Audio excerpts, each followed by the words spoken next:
Tonight on the GameFace Footy Show, we're out on location again. The Bay Hotel Mordialloc is the venue, a new sponsor for Edithvale Aspendale, as we put the spotlight on the high-flying Eagles who sit in second spot on the First Division ladder. Their coach, former Melbourne AFL star Graham Yates, will join us, as will their president, Peter Ox O'Connor. It was another fascinating round of footy, with YCW again losing and dropping out of the top five. Is their season in tatters? We'll discuss. Bomb Beach caused one of the season's upsets in getting over the line against league leader Sorrento, and Mornington dented their arch rivals Mount Eliza's top three aspirations by winning by 1 point in an absolute thriller. We'll discuss a good weekend for the top five in second division, who all won, while the two main rivals on the outside looking in, Langwarrin and Rye, were well beaten. We'll feature the Chelsea Footy Club's successful sponsors lunch held on Saturday, where boxing great Barry Michael was an entertaining and brilliant guest speaker. Tony Blackford will take another stroll down memory lane with a league great. We'll again put Blackers under the pump with his controversial Division 2 Team of the Week. And Chris Holcomb, the interleague coach as usual, will be part of the panel as well. A big crowd is brewing at the Bay Hotel 2 Centreway Mordialloc. So in the words of Pat Benatar, we're all fired up and ready to go for the GameFace Footy Show. Hi everyone, thanks welcome everyone. Thank you very much. Lovely to be here, everyone, and thanks to the Bay Hotel for having us, thanks to Edithvale Aspendale for having us, and hopefully we can do you justice tonight, guys, and all the criticism can go Glenn's way at the end if you're not happy with it, but I think it'll be fantastic, and looking forward to having everyone involved, so it's going to be a good night. So great to be here, and can't wait, it is Tone, can't wait to get the show rolling. So it's been a big week in footy, lots to talk about. My name is Dan Lonigan. I've got Tony Blackford with me, they call me Blackers of course, and Chris Holcomb on the end, and most people here at Edithvale Aspendale would know these two gentlemen, Peter Ox O'Connor, the president, and the coach Graham Yates, who's doing an outstanding job as the team sit outright second on the ladder after another win on the weekend. And are they equal top? Well, they're outright second but equal top because their percentage is... doing really well, Dan. Well, the percentage is done good though, Tony, isn't it? We'll talk about that. Well, that's another story in itself, Dan. 8-20-68. Now, Graham, that was poor kicking. Did you kick some backside at quarter time? No, we didn't. We just had to rejig a couple of things and work on some better systems and give ourselves better opportunities to score, and we were able to do that. You've been doing that a lot this year, yeah? Yeah, no, we haven't been great in front of goal. I guess it depends on the area you get the ball to and how quickly you get it to one-on-ones and try and kick the ball into the right space. Because your back line's working really well, your midfield's getting it in there, but the forwards just aren't kicking enough goals. We've never been, in my time, we've never been a high-scoring team, and we've never belted teams. But you know, in saying that, we've never been belted ourselves. We're a very competitive unit, and you know, our systems work. We think, you know, I've always been big on really good defences win games, and win finals too. And really strong midfield is fantastic, and the forwards just get the cream. Well, let's look at the headlines, because it was a round of upsets in Division 1. Edithvale Aspendale weren't one of those, but Bomb Beach beat Sorrento by 8 points. Mornington beat Mount Eliza by 1 point.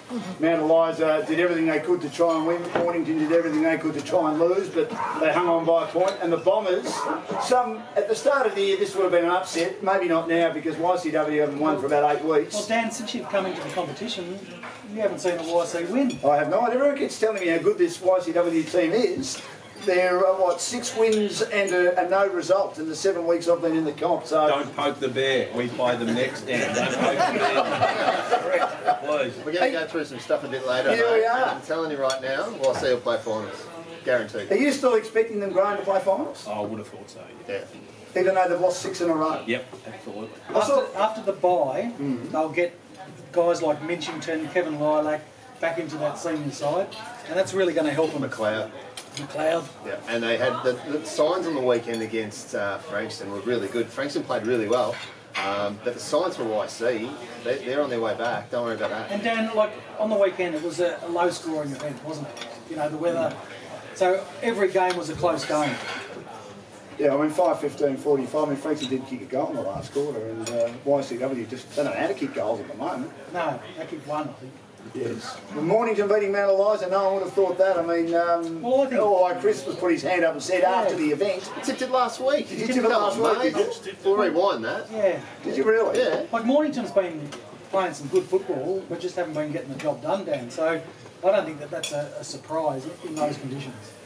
It was a good performance by Mornington. They've been disappointed Mount Eliza, and it sort of means now they're back in the pack, Chris, aren't they, for top 3? Yeah, they are. I don't think they'll make top 3 now. They've got, no, not what I saw on Sunday. They'll need to really improve and get back to that footy they were playing probably 2 or 3 weeks ago. But they looked flat and they looked disinterested. So they can't be that way too long because they got Bomb Beach this week, who have had 2 really good victories in a row. Yeah, and they had a great effort against you guys 3 weeks ago, didn't they? Bond Beach? Yeah. Yeah, they were very good. And we played Mornington last week, and I spoke to Goose after the game, and I think they're heading in the right direction. That was a they're big playing day. their kids, and they've got some talent there, that's for sure. And they really tested us, so it wasn't a surprise. Thanks, boys.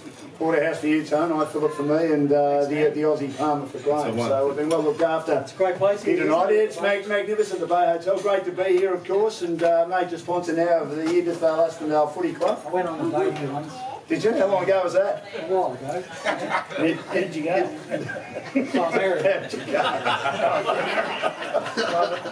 We'll come back to that in a second. It's a kids' show. We've got a few kids in the room tonight. My kids, your kids. So let's keep it nice. Now, James Brain reappointed as coach of Chelsea. We had a great day down at Chelsea on Saturday. It was their sponsors' lunch. We had the brilliant Barry Michael as guest speaker, and what an interesting life he's had. Alphonse Gambitano tried to end his life a couple of times, I think, but he's still there, looking pretty good, the great man. And James Brain, of course, being reappointed, came out, kicked 4 goals. Yeah. Chelsea looking pretty good. They are looking good, Dan, and I think that's a great reappointment for their club, and it gives them a bit of direction.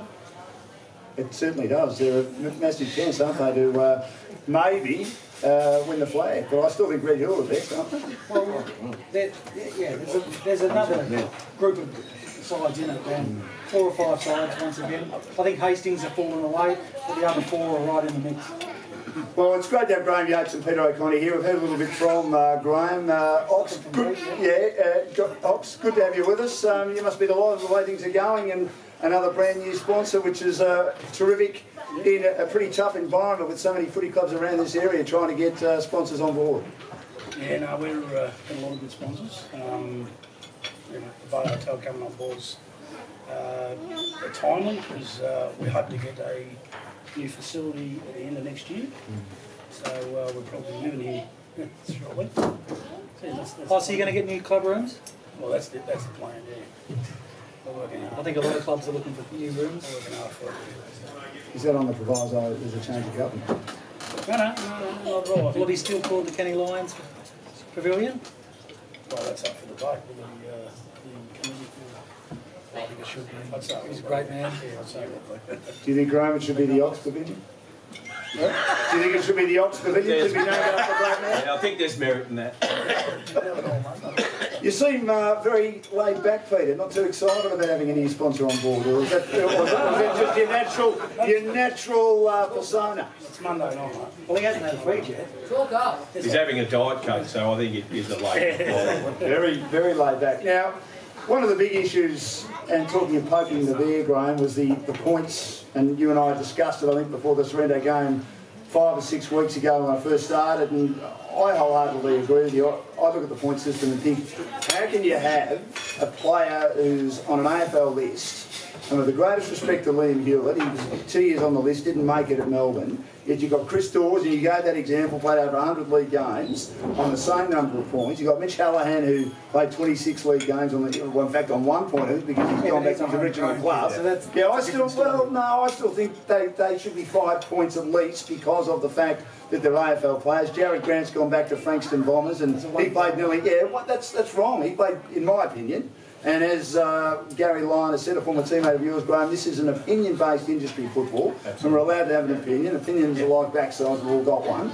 So my view is that I think they should change it. If you've been on an AFL list and you've played AFL footy, your points should be higher than someone who has been on an AFL list and hasn't played senior footy, and even though he's changed clubs, as Liam did from Bond Beach, his original club, to Edithvale Aspendale. Yeah, I just think that haven't quite worked it through because it's black and white at the moment, and there's no discretionary power around the actual player that you bring in. I mean, Liam came to us, he was an ex-Bond Beach player and got drafted, and he actually came to us because he's got some very close friends who play at Edithvale, and he came to us and wanted to come and play with his mates. He wanted to enjoy his footy again, and you know, we were rapt that he chose us as his choice of club, and you know, we didn't really think through the ramifications, I guess, when you look at the bigger picture now, and we brought in a couple of other players, so it is a challenge for a team who, I guess, are bringing in extra players. We have a really good core group of Edithvale Aspendale kids, and that's always going to be the backbone, and the success of our footy club will be driven by those players. You know, Brett O'Hanlon came back this year, Steve Mannix and Tim Mannix, our leaders and are great players and great club, and always going to be the backbone of our footy team. And I think you don't want to make it too difficult for good players to come into this competition, because I think I reckon it's a great league, this one. MPNFL is a really good, strong competition, and you don't want to make it more difficult for players to come in on the back of those high points. And we understand the rules. We didn't quite do our homework well enough, and we were severely penalised for that. So I think you were 1 point out. I mean, I would have thought again, and having come into the league late, and I'm certainly happy to be criticised, that it was a bit harsh, wasn't it? It was a little bit harsh that you had your points taken off you. There's absolutely no question in my mind that we were a scapegoat for the league. They wanted to make an example of a club who didn't adhere to the rules that were set in place. I mean, you hear a lot of stuff and you can't quantify everything, but you hear about rorting of salary caps regularly and maliciously and deliberately, and clubs have been caught out, yet get small fines and slaps on the wrist, and we actually had our heart ripped out of us, because the players are the ones that go and put their body on the line, and we trained really hard for 4 months to prepare for that game, and we were clearly the better team on the day, and it felt like a 10-plus goal win, and to have the points taken away was really difficult for me to swallow, and the players handled it so much better than me, because it's something I'm never going to forget. And it's something I'll ram home to this footy club, that we never let anybody get away with what they did to us. Peter, were you worried that even after one game that the season could fall apart? I know it was so early in the season. You've been very big at this footy club saying that we are all in it together. We fly as one, which seems to be the motto. Were you worried after that? I mean, Graham's obviously very passionate about what happened. I felt there, just reading about it in the last few weeks, that there should have been a warning put on the footy club. And if it's a first offence, it's a warning. Second offence, absolutely, you get penalised heavily. No, we appealed it, and they came back and basically just knocked it on the head. We had the belief, we had sort of certain emails that were black and white. We thought we had a good case. So it wasn't to be, and we move on.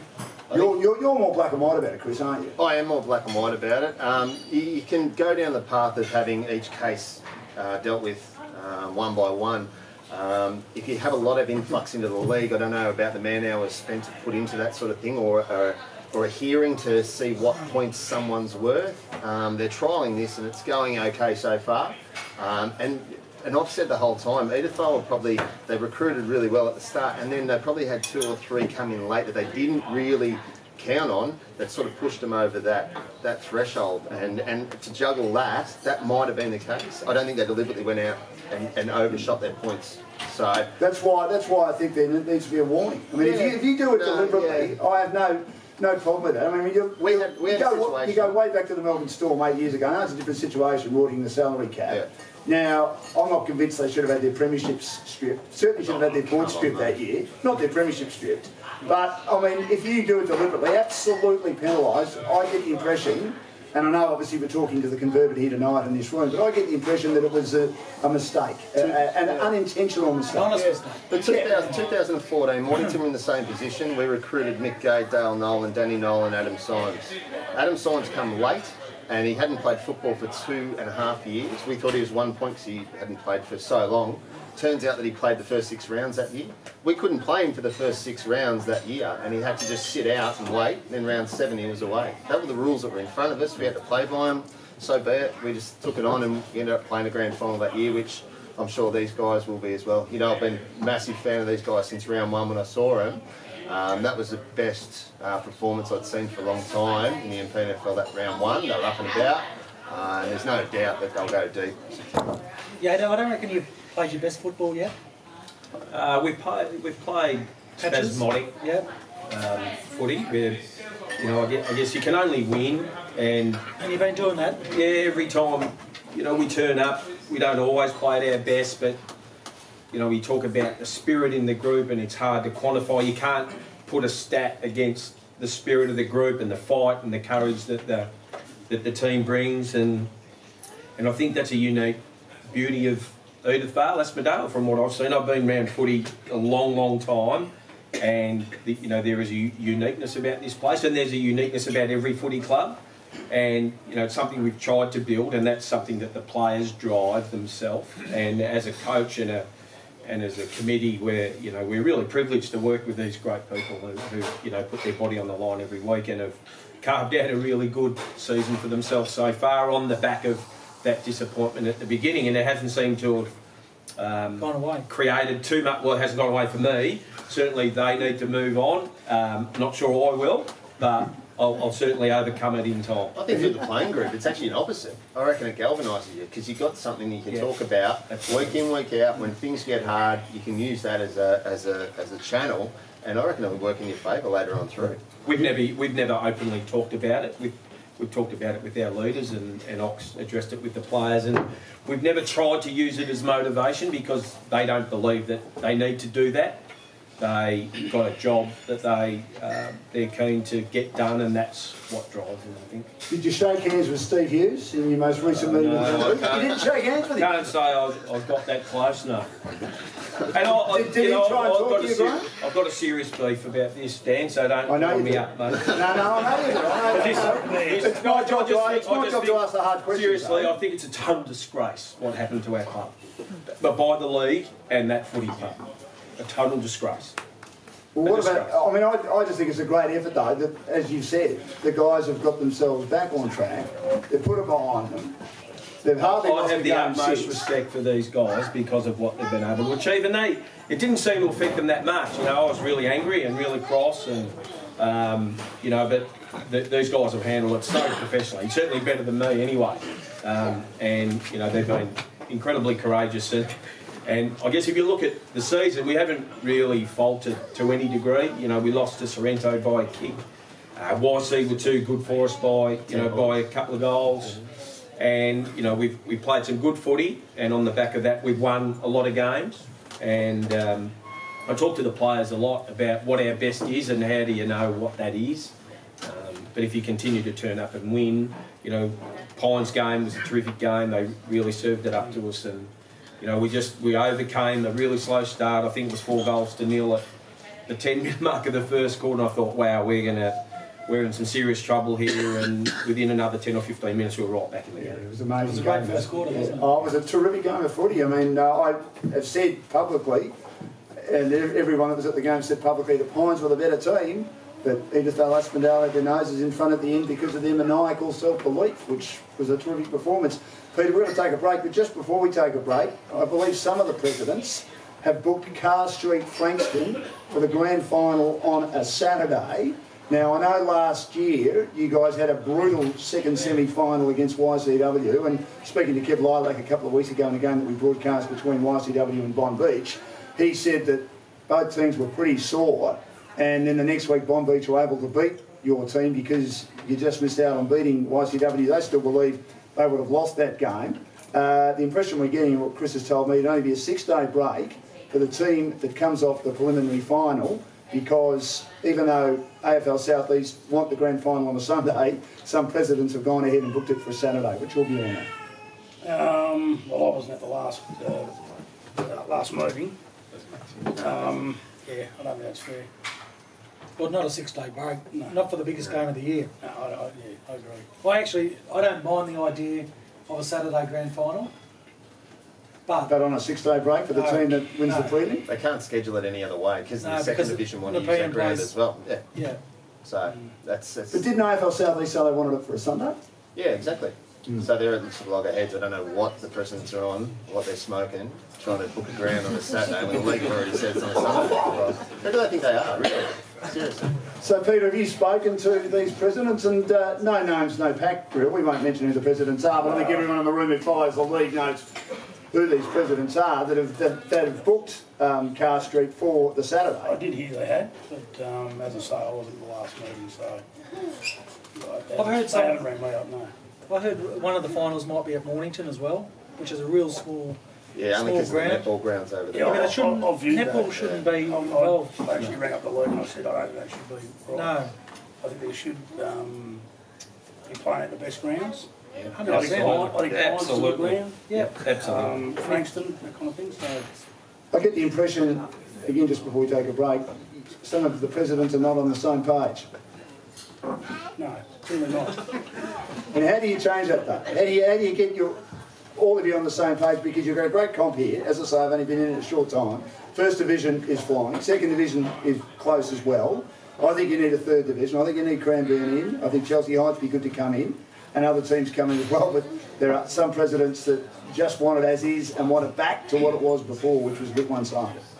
Yeah, there's about, I don't know, probably 5 clubs, I'd say. From day one, we've said that we believe in the third division. That we went to a committee vote, and we still believe that that's probably the best. But would you prefer a third division involving clubs in this area rather than going out to be honest, South East? it doesn't really worry us. We've travelled down to Sereno. Who wouldn't want to go to Sorrento to play a game of footy? It's great. Correct. Thank you, gentlemen. It's great to have Peter O'Connor and Graham Yates with us. They're doing a wonderful job at this football club. Big round of applause. We'll be back in a second with Division 2 with Tony Blackford and, of course, his team of the week, and he continues to be absolutely belted on Facebook over his team every week. We'll be back with that very, very shortly. Thank you. Low Farms, the Australian grower and supplier of rocket, lettuce, spinach and salad mixes. Hewison Private Wealth, giving you expert financial advice. In the Division 2 goal kicking competition, Jesse Murphy of Langwarrin kicked 1, ahead of Curtis Bywater.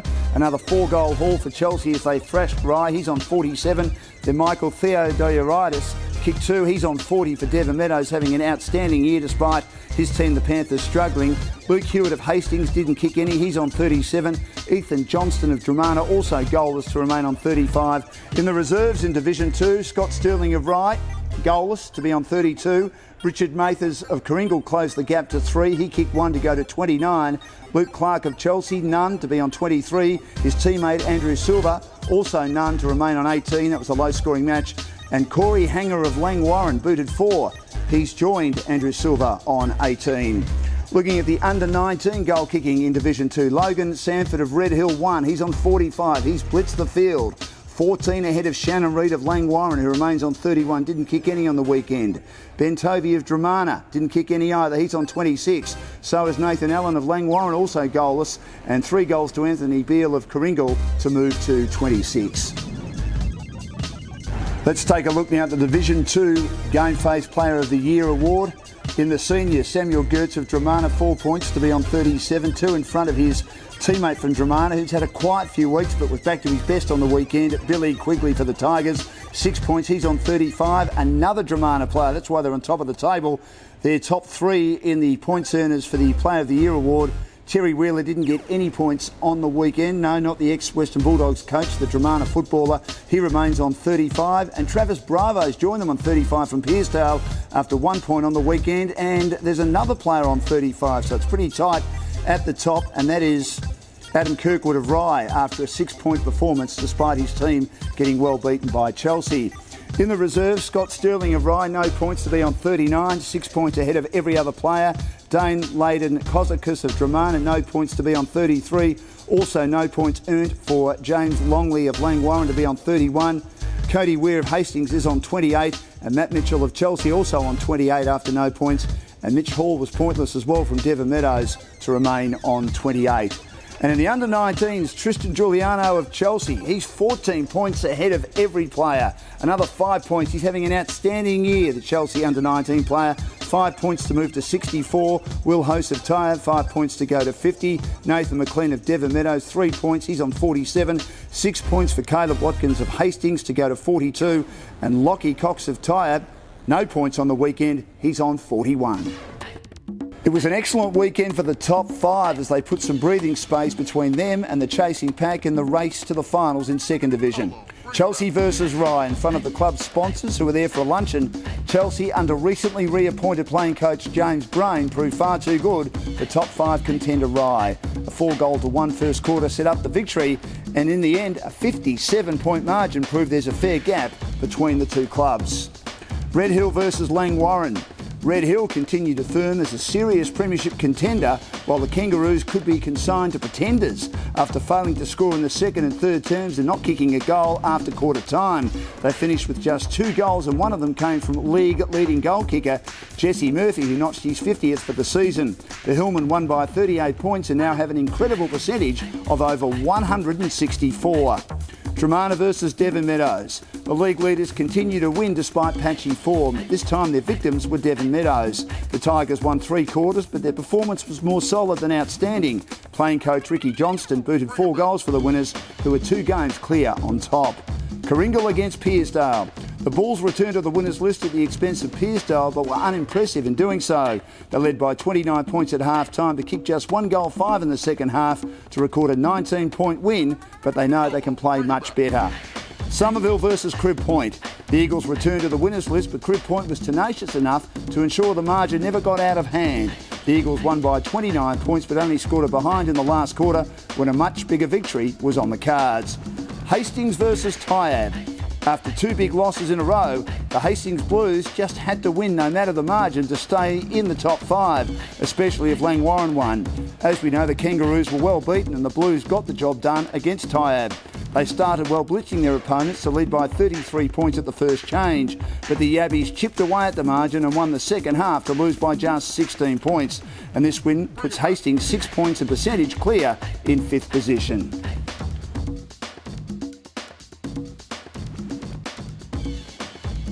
Welcome back to the GameFace Footy Show at the Bay Hotel Mordialloc, proud sponsors of the Edithvale Aspendale Sporting Club. Let's talk some second division footy and an interesting round on the weekend. Terrible weather on the weekend, Dan, wasn't it? Shocking weather everywhere, Tone. It was a typical winter's day. We thought last week that the top 5, it was a pretty open book, but with Langwarrin and Rye being well beaten, goes out to 6 points again. Yeah, I think the top 5 might nearly be settled. Yeah, look, Hastings aren't playing that well, but I think that they'll still get in. The top 4 is pretty settled, but I think that those positions will change, and I think Red Hill might get a double chance. They're playing very well, Red Hill. They just continue to beat teams, and not just beat them comfortably. The percentage extraordinary at over 164. They did a really good job on Langwarrin. I thought Langwarrin in those conditions were going to be thereabouts.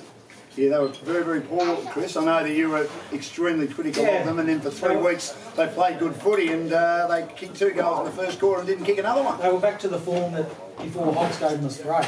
Well, they're just inconsistent, that's what I said. I had expectation that they were a better side than what they've been showing. They put in a couple of good weeks, and then it's up to them for the rest of the year. They've got an opportunity, but whether or not they're good enough to play finals, we'll see. A good weekend for the goal kickers. I mean, Jesse Murphy only kicked 1, but he's kicked 50 for the year. Curtis Bywater got 4, so he's cut the lead to just 3. 47 from Chelsea. Ricky Johnson got 4 from Tremana. Ben Hughes from Red Hill with 3. Nathan Gillies from Somerville with 3. And James Brain, as we said, leading from the front. So Chelsea looking really, really good. And that's a smart appointment, isn't it, by re-signing him. With still quite a few rounds left, and they played accordingly on the weekend. He's their best player, and I don't know if Yader did it last year when they were playing Chelsea, but you put the most work into Brain. Gardner you can sort of control a little bit, but Brain's the best player in the side. So to get him tied up again for another year, and the boys seem to be playing for him. So yeah, good news for Chelsea. Let's look at your team of the week. I've had a few texts this week. Yes. They would have been good ones. Though. No, they were terrible. They're terrible every week. But anyway, you've been given the job, so we'll let you pick it again. Drew Petrie in this week, mate? Well, he was in last week, and he played a really good game last week, so he deserved to come. Yeah. Terrific, yeah. There's a difference between them winning and losing. But Siverson, 1 goal. Kirkwood and Patterson is the back line. Harms comes in from Devon Meadows. He's been playing really good football. Rogash and Clark from Chelsea. Wheeler, Gardner and Jocka Mitchell as the centre line. Ricky Johnson kicked 4 last week. He comes into the side, replaces Ethan Johnson. Why is that? 1 week wonder. Yeah, well, but look, Hulks, we can only pick the side on a weekly basis, son. Rightio. So Theodorus has been playing some good football too, and Quigley was best on ground for Dramana. Bywater, Murphy and Irving is the forward line. Winpope, Marcus Delago and Fletcher, and McGuinness, Burke, McGuinness, Speedy comes in from Somerville. Foster was back from Hastings. He kicked 4 as well in a best on ground performance, and he's the difference for Hastings. He is a really good player. And Jake Alexander, Anderson, he kicked 4 from Tybe, so he comes back into the side as well. Well, it's a good team. Whether it's a great team, it's again up to people putting their views on Facebook as they do every week for Team of the Week, Chris. That's all you can do. I might get on this week, I think, mate. Yeah, I will too. I haven't said anything yet, but I'm starting to understand the league a bit more. I think I might have to have a crack at your tongue. How do you feel about Well, you've been cracking me all the time, Dan. We go well. Anyway, we'll take a break and we'll be back with some Division 1 players and some top 10 players and some information, of course, from Edithvale Aspendale as they're sponsoring the Bay Hotel, and we're here for the Bay Hotel for the GameFace Footy Show. Back with more shortly. Great to have you come. Websites, videos, Google marketing, SEO. What do you need for your business? Call the team at Chill, they really know their stuff. St Andrew's Brewery, using the finest ingredients, ensuring each beer is full of flavour and character. We're at the Bay Hotel Mordialloc for the GameFace Footy Show, and it's proud sponsor of the Edithvale Aspendale Sporting Club. Equal top on the table, and it's a great pleasure to have one of their stars. Some would say he plays undersized, but he plays beautifully too. Mick Meehan has been playing in defence, and he's in the top 10 at the moment in regard to best players in the competition and how they've performed in season 2018. Mick, thanks for having us down here tonight, and love the beanie. You're wearing the pants that apparently Cyril Rioli's wife is furious with Jeff Kennett about, and it's one of the major reasons why they've left the Hawthorn Football Club with all the holes in them. I presume they're quite happy at Edithvale Aspendale that you're wearing those. They certainly need him, don't they? Now, it's been a good year for your team.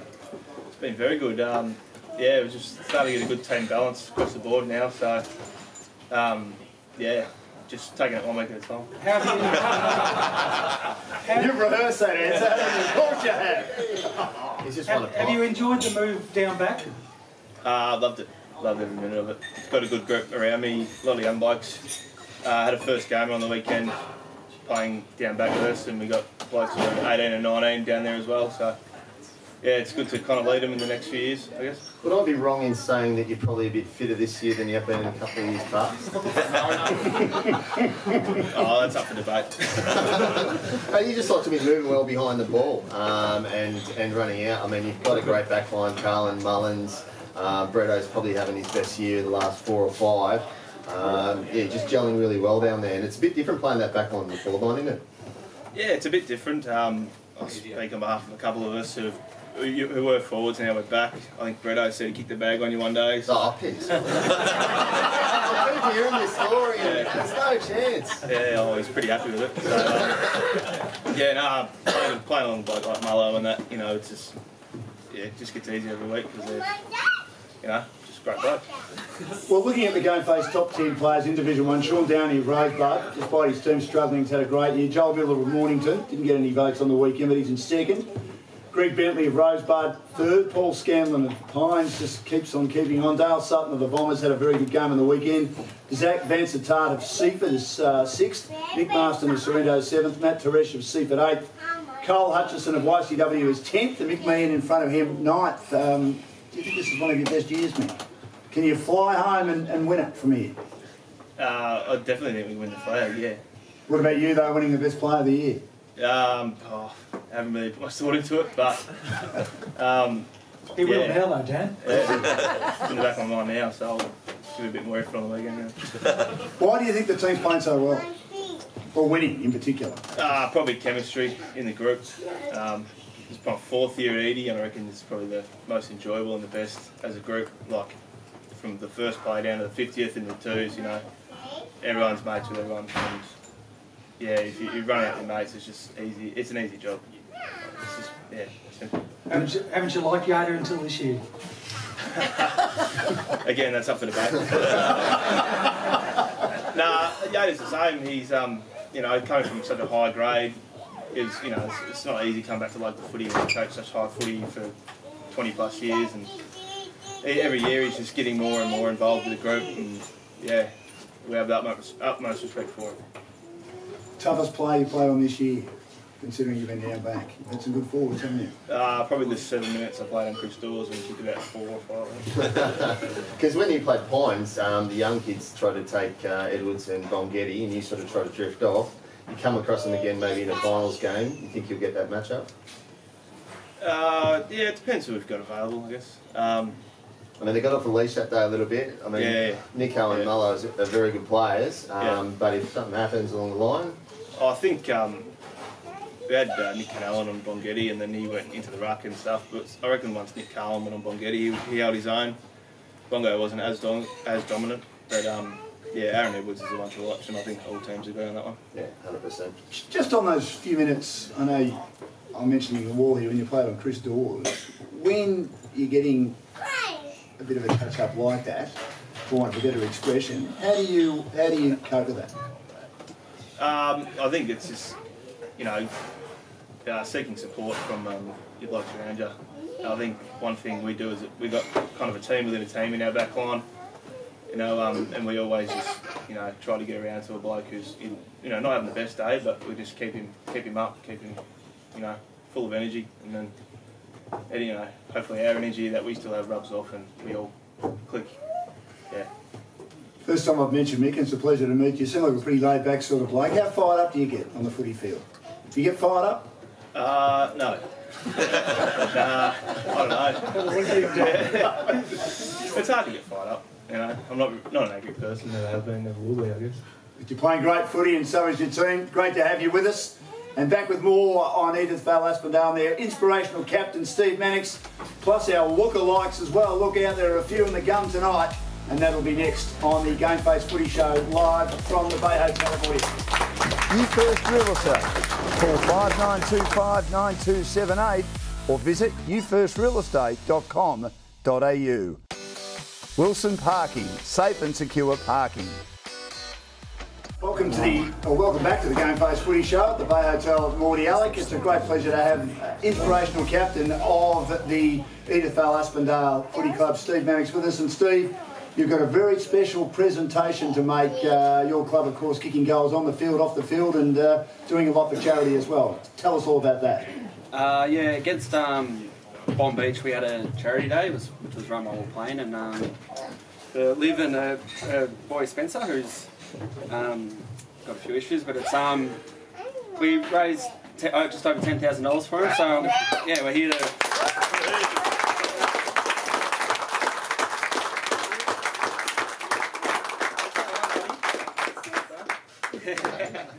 Yeah, so yeah, it was good. It was good. Everyone got around it, and I just like to thank everyone who gave up their time. I think, especially it was Kira, put a lot of effort in, and a few families did a lot of work. It's one of the reasons everyone sort of loves that footy club a bit. It's yeah, and it was. And that's the wonderful thing about local communities, that everyone gets behind and embraces situations like what we've got there. Does it make you feel good, Steve? Yeah, it's good. I actually just had a little kill myself in it, and made me feel pretty good because I couldn't imagine something happened to him. So it's really good. It made me feel proud to play for Eddie that day, and I couldn't be prouder to give it to you. So, yeah. And how do you feel, Liv? Yeah, it was a great day. We couldn't have expected near the amount of not only money raised but awareness as well. So I think there was almost 200 people came along to the day, and yeah, it was a great day, great turnout, and we achieved more than what we ever could have expected. So thank you to EDS.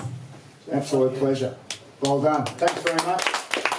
And it's a very worthy cause, and we'll be back with more on the GameFace Footy Show very, very shortly. Pencon Garden Supplies and Mini Mix Concrete is a family-owned business that has served the Mornington Peninsula magnificently for more than 50 years.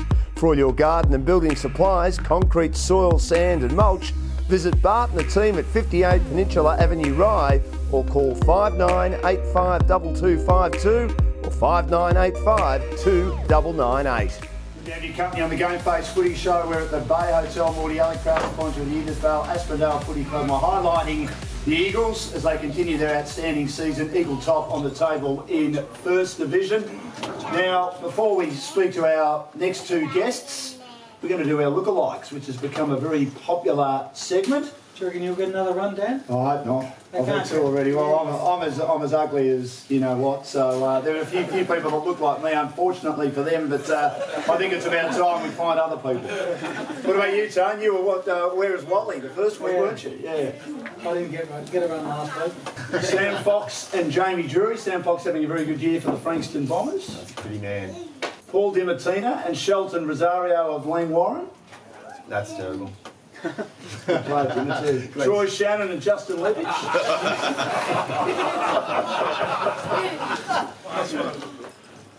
Levi Hughes and Luke Tapscott. That was last year because he's had the hair back to his normal colour. So plenty of opportunities for you to send in for your lookalikes, and you'll have an opportunity, the best one, at the end of the year, to be ringside for our No Regrets Boxing Challenge, which we look forward to telling you a little bit more about in later footy shows. Well, as I said, Steve Mannix is here, the captain of the Edithvale Aspendale Footy Club. Nick Carlin, one of the good young players who played in the under-18 Big Country team on the weekend that went down to the Vic Metro team, the senior team coached by Danny Frawley. He was spreading about that, I think, on one of his media commitments during the week. Had a 4-goal win over Vic Metro. Nick, good to have you with us. You're having an outstanding season in the seniors. Are you enjoying it? Yeah, it's good. As Mick said, it's probably the most enjoyable season I've had so far. All the boys are getting around each other, so yeah, it's been a good start. Hopefully we can finish it off. What a great experience to lead the countryside last week. Must have been cold up there in Ballarat. Yeah, it was pretty shit out, yeah. I was hoping you could choose another word, Nick. Fair enough, you're being honest. Thank you very much. Yeah, well, it's always cold up there, isn't it? Tell us about the match. I mean, pretty tight game, I take it, but they just got away from you in the end. Yeah, they got a jump on us at the start.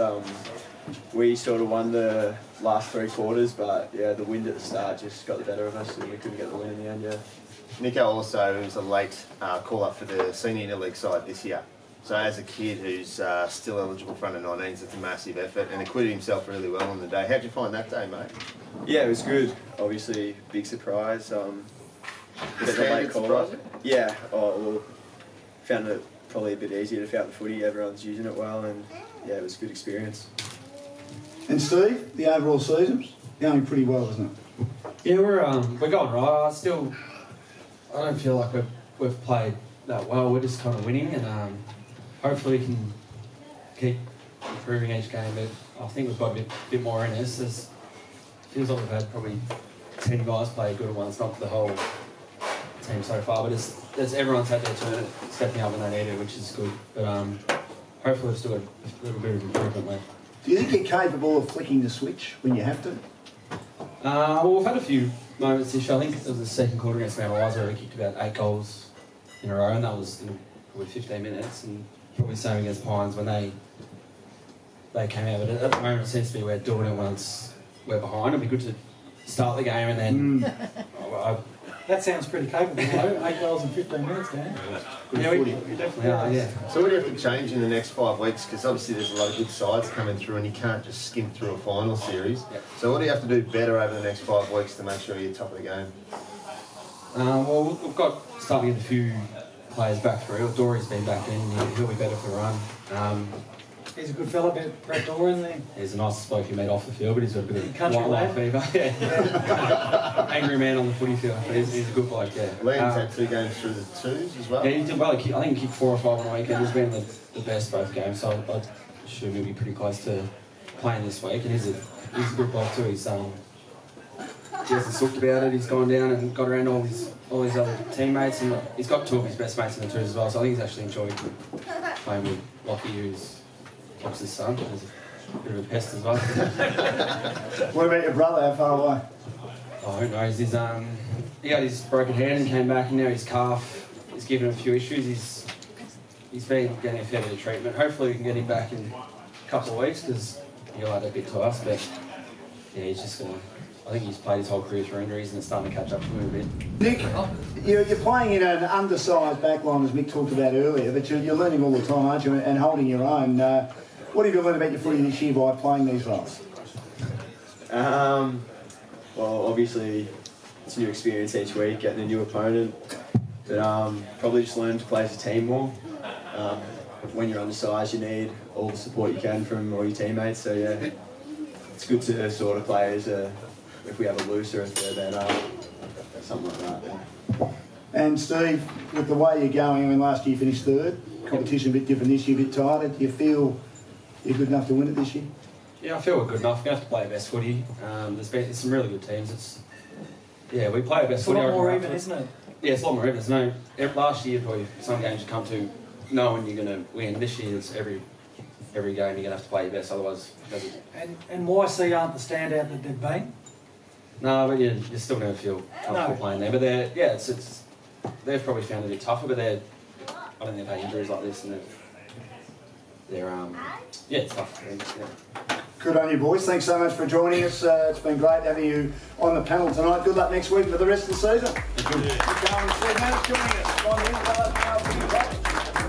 We'll take a break and back with more on Division 1 and what was a cracking round with a lot of upsets with Chris Holcomb and Tony Black. Dynamic Staffing Solutions. We act immediately to supply your business with quality staffing and labour solutions.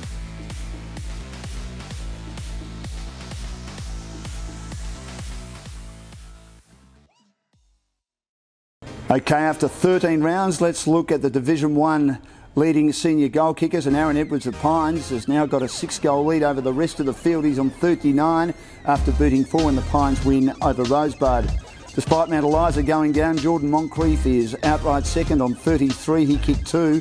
Leaper Holke of Sorrento was goalless in their loss to Bond Beach. He remains on 29.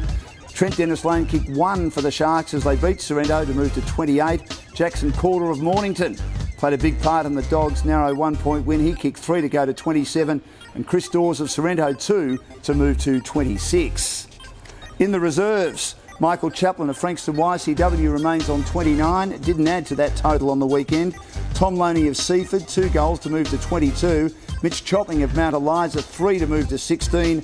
And Jake O'Neill of Edithvale Aspendale remains on 14. In the under-19s in First Division, Sam Hart of Edithvale Aspendale, he's 5 goals clear. He kicked 1 to go to 30. Sam Sturt of Mount Eliza remains on 25. Kobe Villas of Frankston Bombers, 2 to go to 19. Josh O'Toole of Frankston YCW remains on 19. And Tom Wisniewski of Mornington again didn't score a goal. He's on 18. In the GameFace Players Award for season 2018, looking at Division 1 seniors, Sean Downey again magnificent for Rosebud, 5 points. He's on 51, has a 14-point break over every other player. Dale Sutton of Frankston Bombers played well in their win. He's on 37, also earning 5 points. Joel Miller of Mornington, despite the Dogs getting over the line, didn't get any. He remains on 36. 6 points for Fletcher Huswaite of Rosebud to be on 34. Paul Scanlon of Pines, the veteran, age 40, got 1. He's on 34. And 2 points for Zach Vansittart of Seaford, and he moves to 34. Looking at the reserves point earners, and Jacob Beggs of Pines remains on 39, no points on the weekend. The same for Jared Douglas of Bond Beach, 3 behind him on 36. Also Ed Ellis of Rosebud didn't earn any points to remain on 35. And same for Reese DeGood of Frankston Bombers to remain on 32. And Ben Sharman, his teammate from the Bombers, also didn't score any points. He's on 31, along with Luke Black of YCW as the top 7. Didn't get any points in the reserves. Point earners for best players on the weekend. Luke Black of Frankston YCW is on 31. Looking at the under-19s now, and Nick Sakalis of Rosebud, 2 points to be on 36. 3 ahead of Ben Ward of Edithvale Aspendale, who didn't add to his 33. Brian Rose of Mornington's joined him on 33 after 4 points. Lyndon Vrikar of Seaford, 1 to go to 31. And Mitchell Sharrar of Rosebud, he remains on 30.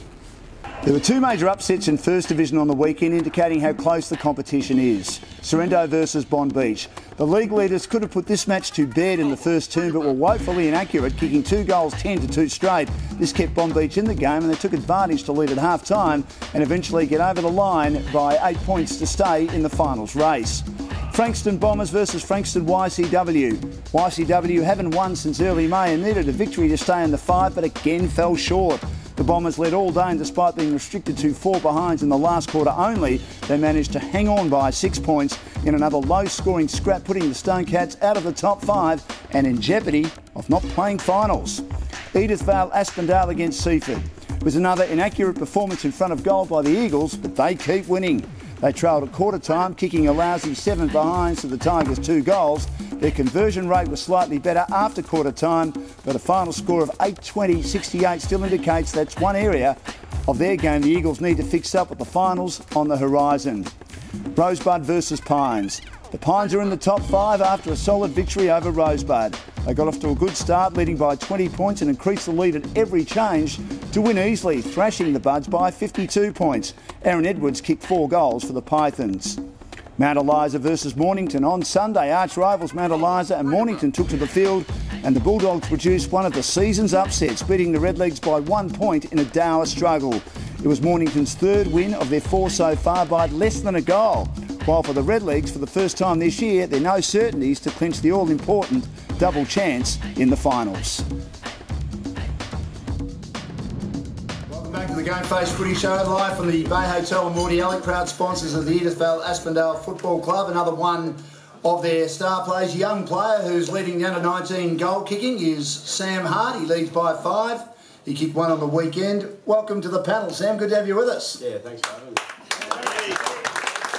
Nice round of applause as well for young Sam. He's obviously got a bit of talent, Dan, hasn't he? He has. You confident you can hang on and win the goal kicking? Yeah.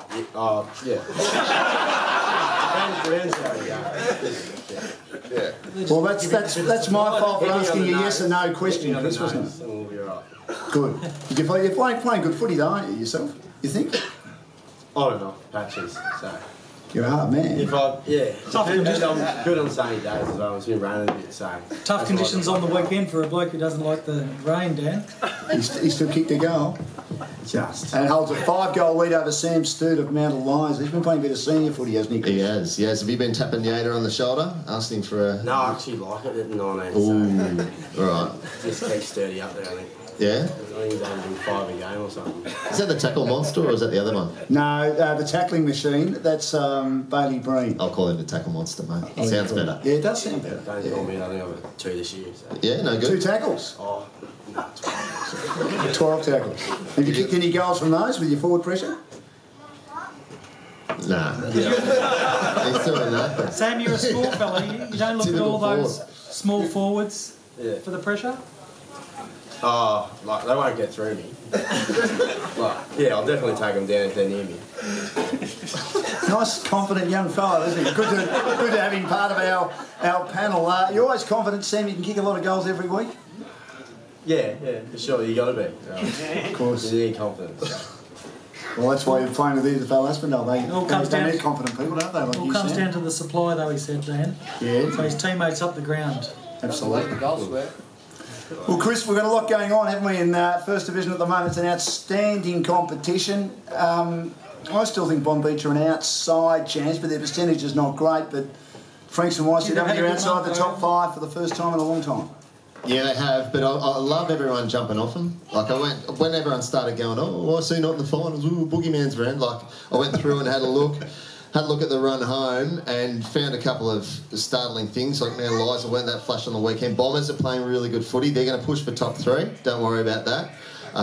Pines have got a tough run home. YC are only 2 points out, and they've got a soft run home after they play Edithvale this weekend. And Bonbeach are coming. They've been knocked off Sereno, YC the last 2 weeks. Poor percentage, though. Yes, but look, they're probably not going to get in. Going through this and going through the final 5 games, I think Pines is the one. I think Pines is the one that is really vulnerable. They've got the next 3 weeks, I think they'll lose. I think they'll lose to Bombers, I think they'll lose to Sereno, and I think they'll lose to YC. Then they've got Mornington Bonbeach. By that stage, it could be gone. Edithvale YC this week, then YC play Mornington, Pines, Rosebud, Mount Eliza. So it's only 2 points to make up, and they're starting to get those players back through. I don't think it's going to be close. I reckon it's probably going to be 6 points clear to get back in. So do you think that Pines are going to rue the 1 point loss to Edithvale Aspendale, and even when they led Mount Eliza for a lot of that match last week and got beaten by 18 points, and they kicked badly for missing out on the top 5. No, so I think the competition's changed. So all those years we go, oh, we lost that one, well, that was close, we should have won that one. It's all close. Everyone's close. Everyone's losing close. How many tight games have Edithvale had this year and got over the line by a kick or two? The only 2 they've lost by a kick and 2 kicks. So every game's close, and it's going to be the clutch teams that are going to get through. So there's no soft or there's no easy draw. There's no, that's right. Well, you even look at Mornington. Yep. 3 of their 4 wins have been by a goal or less. Yep. And it's probably going to help them avoid relegation. Yeah, no, that's done now. I think Seaford are done. So I think that's gone. Rosebud have won enough games. So the real thing that I had to look at today, which was great, was the fight for top spot. So Sereno and Edithvale on top. And you know I've been a big Edithvale fan from round 1 down. Still am. Edithvale run home's a little bit harder, but I had a look at round 18. They play each other. Edithvale Sorrento at Edithvale. Yeah. That could be the game that gives you that first week off and that first break, which will be handy come finals time.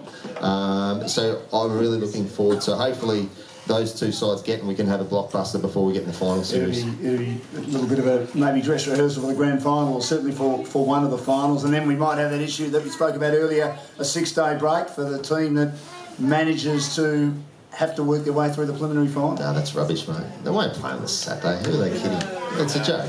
You're not playing a 6-day break into a grand final because a couple of the presidents want to. It's just rubbish.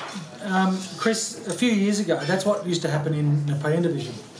We used to win that preliminary final, and we used to get a 6-day breakdown. Yeah, but that's second division, mate. No one really is interested in that. So first division, they let us up to 7. It's all still part of the competition, though, Chris. I'm only joking, mate. It's all right. I know you're a bit upset about that.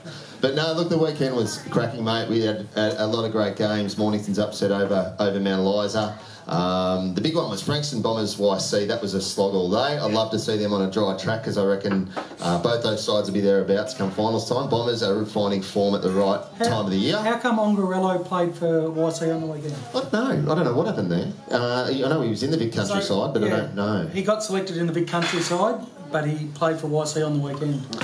Well, in the end, Danny might have needed him. Oh, mate, he was a cracker on the weekend. Him and Barry behind the ball were phenomenal, and it wasn't there. They were very good the previous week too. They had great plays. Their back line's still rock solid. Oh, yeah. And probably, I mean, and to Jared Grant, if you're going to go out and play football in the wet, at least try. That was terrible, some of the stuff he was putting out on the weekend. So hopefully he didn't put his hand out on Saturday night and say, "Where's my paper?" Really? Oh, he was terrible. I don't even touch the ball. Didn't touch the ball. No. He liked spinners. Well, I thought he had a lot of talent, but he's inconsistent. Being a Dogs supporter, he did some brilliant things, but there were times when he went missing as well. So do you think he's been a bit of a disappointment for the Bombers this year? No, I just thought on Saturday he was poor. I mean, you look at conditions wouldn't suit him. Kingsbury, O'Carroll and Sutton head over the ball. Between those guys, you're probably talking a total pay wage of about $900 a week, I'm guessing. They put their head over the pill and do the right thing week in, week out. Spindles needs to have a crack. Well, Jared, when you do get to listen to this, good luck. Chris is after you. He is absolutely after you, and it's time for Jared Grant to produce. And Chris, when you've done that, players and clubs have responded. You had a bit of a crack at Langwarren a few weeks ago. He kicked 10 this week and want to be in Team of the Week. Well, he hasn't been in Team of the Week often, has he? That's why. Let's look at your Team of the Week. Team of the Week this week. All right. There'd have to be a few 80 players. There always is, mate. You've got to reward form. Not like your rubbish over there with Drew Petrie in your side last week. Well, he was in form last week. You have to pick some 80 players because you've got to get out of here yet, don't you? No, they're always in, don't worry. Although I did... Mate, you've had one in all year, and now I think you got 6 in. I did scrub Brett O'Hanlon after he reckons that he kicked a bag on me a while back. I'll have a talk with you over the bar. All right, so from the back line, Boz is in this week. Boswell from Pines, Howlett at Seaford having a cracking year. Byron Barry back in town. Marston, Ongarello back in. He was cracking on the weekend. Bretto, half-back flank. Having a good year, buddy. Better than that Mount Eliza crap you dished up last year. Centre line, Huswaite, Hallahan, half-forwards. Mitch Gent comes in. He's been really important for Bomb Beach the last 4 weeks since he's come back from VFL. They really strengthened their midfield. The Bass is just tearing stuff apart at centre half-forward. So I think Yater's pledging to maybe make a statue of the bus out the front of Edithvale change rooms. Particularly if they win the flag, Yeah. He's not here tonight, obviously. And then we got Tap Scott at half forward, Sutton, Edwards, Fox, forward line. Bo Hendry comes in for the first time. He beat Terrick on the weekend, so he'll come in. Monahan's having a great year. Downey again at Rover. Williamson in from Seaford for his first run. Street, Miller, Scanlon, Stevie Mannix from Edithvale, and Kingsbury from Frankston. You like that team? Crowd, you like that team? Good team, isn't it? You won't get any criticism, Chris, will you? Never do. Oh, yeah. I do, don't worry. Do you? Yeah, I'll cover it. Well, it's more disappointing comments than me, Dan. I'll cover it, don't worry about it. If you want to criticise or be positive towards Chris, you can always make comments on the Facebook for our Teams of the Week, whether it be Josh Moore's Under-19 Team of the Week, whether it be Blackers Division 2 Team of the Week, or whether it be Chris Holcomb's Division 1 Team of the Week. And we thank Sam very much for joining us. Good on you, mate. Good luck the rest of the year. And may you continue to hang on to the lead in the Under-19 Goal Kicking Award for Edithvale Aspendale. Back with more. We'll head out of tips for a big round of footy coming up next week in both Division 1 and Division 2 on the GameFace Footy Chart. Hey guys, Brad Sykes here from Psych for Sport. So we've been in the Frankston and Mornington Peninsula region for the last 4 years, starting out as a player at the Frankston Dolphins with my good mate Sammy Fox, and started to get involved with the kids of our region just to try to, effectively get them psyched for sport. And yeah, from there it's grown, and we've worked within school programs and also school holidays. So our aim is to teach kids life skills through sport. Just letting you know about our school holiday program coming up in the July holidays. Looking forward to that with some AFL women and some VFL footballers taking you through the skills of the game. Georgia Walker, the Saints captain, Bridie Kennedy from Carlton, Trent Dennis Lane, obviously a wonderful player for Sydney and St Kilda. People around the area that, like myself, who love the region and developing our youngsters. So open to 5 to 14 year olds, and it's definitely cheaper than childcare. Get them along. Go Psych for Sport. Welcome back to the GameFace Footy Show. We'll go through our tips for next week very shortly. There's only one game in Division 1, 8 clubs having the week off, including Edithvale Aspendale. We're live at the Bay Hotel Mordialloc, a proud sponsor of Edithvale Aspendale, and we've got a little bit of an enemy from the Pines Football Club, and he'd be a bit angry at Chris Holcomb. And Matty, what are you doing down here? Oh, I just thought I'd come down, have a listen, have a gaze. Obviously you're angry with Chris, are you? Yeah, not happy with him. Well, it's an opinion, mate. All right, we'll see you in about 5 weeks. Now, Will's right next year. He's unfortunately gone for the season, Will, with an ankle injury. You were involved, of course, in a match for Mornington a couple of weeks ago. There were a couple of matches. It was a senior match and an under-19 match where they were both stopped. And you, unfortunately, were the victim of the under-19 match, suffering a bad ankle injury. Tell us about it. I guess I got caught off second best. I went to tackle someone and one of the boys on my team threw him onto my ankle, and yeah, the rest is history. So how many bones were broken in that ankle? Well, luckily none of the bones were broken. It's all ligament damage? A bit of ligament damage and a bit of dislocation. So yeah, I was extremely lucky apparently. Gee. Obviously gone for the season. This is a silly question. Yeah. The boys were saying it looked ordinary because it was sticking out sideways, wasn't it, at one stage? Oh, it was terrible. Yeah. How painful was it? Silly question again. It wasn't too bad. Once I got on the green whistle, I was right. Yeah, the whistle mark. I've never had it. I believe it's good though, is it? You've never had it, Tone? You had it, Chris? Early 2000s, I think I had the green whistle, but yeah, no, not anymore, mate. Thanks, boys. Good to have you here from Mornington and also Pines as part of tonight's footy show, Matt and Will. Well, let's have a look at the tips. There's one game in the First Division, and that is Seaford and Rosebud. The bottom two teams. It would have to be Chris Seaford's last chance to try and avoid relegation, I would have thought. I think Seaford will win this one. Rosebud are going really well, but Seaford will pump themselves up. They've been thereabouts. They've been challenging everyone without being able to get over the line. Sort of like Mornington. They're having a crack, but they don't have that class on top to finish over teams. They get their chance this week. They're at home. I think Seaford will win this one. If Sean Downey continues to play well, will he win the BNF for the comp at the end of the year? Yeah, it depends on umpires. He'll get best on for Rosebud most weeks. With the form that I've seen him in, he's having a magnificent year. It's whether or not they pay that weight, and if it's close contest, they'll give 3-2 2 to the opposition, maybe 1. Who knows what umpires are going to do? I wouldn't have a clue. But he'd be right up there anyway. Can I also just make a point about the umpiring a couple of weeks ago? I don't know whether it happened in all matches, but we had Bomb Beach and YCW. I've never seen so many 50-metre penalties in a match. Now, with umpiring, and at AFL level, at all levels, having called a lot of footy over the years, you're always okay, even if you think, oh, gee, that was a strange decision, if they're consistent. Now, to be fair to these umpires, they were consistent this day, but they gave so many 50-metre penalties to both teams. I don't know whether it happened at the other games, but I just thought it was ridiculous. They over-officiated as far as I was concerned. And Dan, the 50-metre penalty got brought in for those deliberate hold-ups and deliberate, you know, so unfortunately they just keep giving away 50-metre penalties for the sake of it. They should be, and those ones where you're just touching a player or you happen to go inside the 10-metre zone or whatever should be 15 metres, not 50. The penalty's too harsh. Oh, way too harsh. And they're game changers. They are. That 10-metre rule is rubbish, and they try and implement it in local footy, and they don't know the actual rule, the umpires, half the time, and then they'll pay it once and they won't pay it another.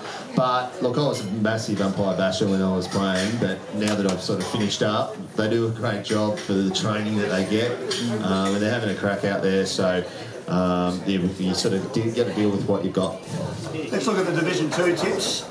Kooringal and Ryde would be Ryde's last chance. Kooringal weren't impressive on the weekend, but they found a way to win.